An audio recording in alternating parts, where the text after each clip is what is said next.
12 12:30ची गोष्ट आहे. तर आता मी म्हटलं, "अरे, हे वेगळं पार्सल दिसतंय म्हणजे ते सप्लायरकडून येतं तसं नाहीये."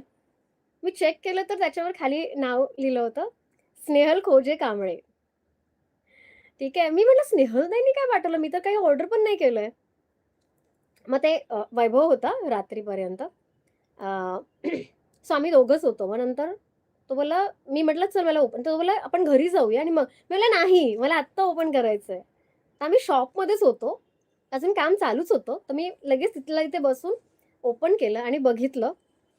एक साइडला मेथीचे लाडू, एक साइडला डिंकाचे लाडू आणि this is my most favourite thing nowadays कारण लाडू हा प्रकार पूर्वी मी नाही खायचे इतका आवडीने.